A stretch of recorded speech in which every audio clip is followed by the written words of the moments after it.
আসসালামু আলাইকুম, আমি জিনা। কেমন আছেন আপনারা? আশা করি ভালো আছেন। আমার কিন্তু বইটা না, ওদের সাথে আমার বেশিরভাগ সময় কাটে আর বাংলা সিনেমা দেখে। আজকে আমার বাসায় কিছু রান্না হয়েছে, যেমন পুরান ঢাকার কাচ্চি। আপনারা তো জানেনই যে আমি পুরান ঢাকার মেয়ে। আর এখানে সেমাই রান্না হয়েছে, এটা আমি নিজ হাতে করেছি, আমার খুব পছন্দের। আর এখানে মিষ্টি আছে, এটা আমার ছোটবেলার অনেক স্মৃতি মনে করিয়ে দেয় এই মিষ্টিটা। সেই মিষ্টিটা আজকে নিয়ে আসলাম, যদি আমার খাওয়া নিষেধ সবকিছু এখানকারই। একটু একটু খাবো, মিষ্টি বাদ দিয়ে একটু একটু সবকিছু খাবো। খুব মজা করেছে, আমার বাচ্চারা অনেক পছন্দ করবে। এটা আমি নিজ হাতে বানিয়েছি, মজা লাগছে খুব। আম্মু সেমাইটা কিভাবে বানাইছেন বললেন না কিন্তু। হম বলবো।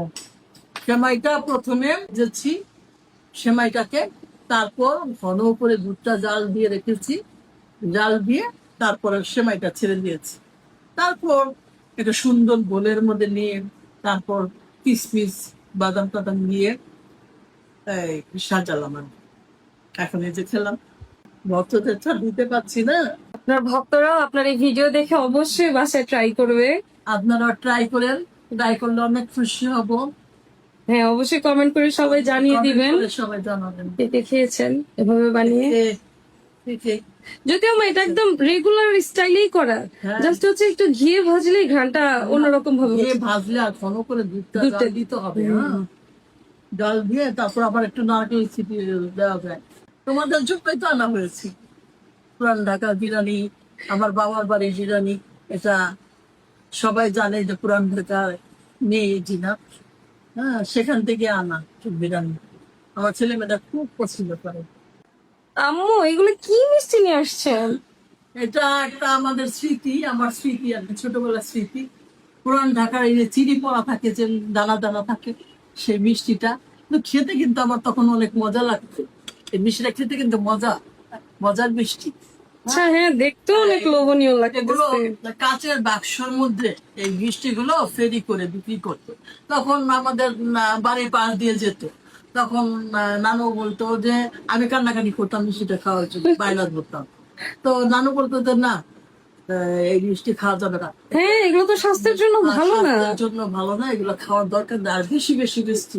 কিন্তু দেখেন এগুলো খেতে মজা লাগে, তাই না? মিষ্টিটা খুব সুন্দর এগুলোকে লাগছে। বলে মনে হয় দানা পোড়া, এগুলোকে বালুশাহী বলে নাকি এরকম একটা দানা দানা পোড়া থাকে। আপনারা বলে দিন এটার নাম কি। এটা কিন্তু আম্মু খুব ফেভারিট মিষ্টি, আপনাদের প্রিয় নায়িকার আমার মনে হইতেছে পছন্দের মিষ্টি, বালুশাহ মিষ্টির মতো হবে। ছোটবেলার পছন্দের হ্যাঁ, মিষ্টি। হ্যাঁ, ছোটবেলার পছন্দের মিষ্টি। আজকে এই যে পিঠা, চিত পিঠা বলা হয় এটাকে, এটার সাথে আমি তোমাদের জন্য গরুর মাংস রেখেছি, এই যে এখানে এই পিঠা দিয়ে তোমরা খান। হ্যাঁ, আচ্ছা আম্মু, থ্যাংক এই ইউ। যে গরুর মাংস গুনা আপনাদের দিতে পারলাম না। হ্যাঁ,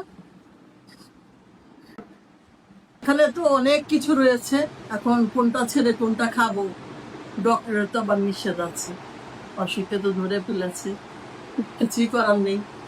আচ্ছা ঠিক আছে, তোমরা এগুলো খাবে, খেয়ে কার কোনটা ভালো লাগলো সেটা জানবো। ওকে আম্মু, আপনারাও কিন্তু অবশ্যই জানিয়েন এখানের কোন খাবারটা আপনাদের অনেক পছন্দ। হ্যাঁ, কমেন্ট করে অবশ্যই জানাবেন।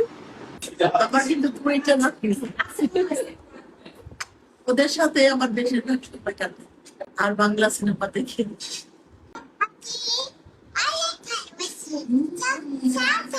আমি তো জানি আমার আপনি ওকে অনেক আমার সময় কাটে আমার নাতনিদের সাথে। আমি বাংলা মুভি দেখি, তারপর সময় পেলেই আমার ফার্মে যাই, আমার নাতনিদের সাথে খেলাধুলা করি, চুল বেঁধে দেই, এগুলো নিয়ে আমার সময় কেটে যায়। আজকের মতো এই পর্যন্ত। আজকের মতো শেষ। ভেরি সুন আমরা পরবর্তী অন্য একটা ভিডিওতে আসবো। সবাইকে বাই বাই।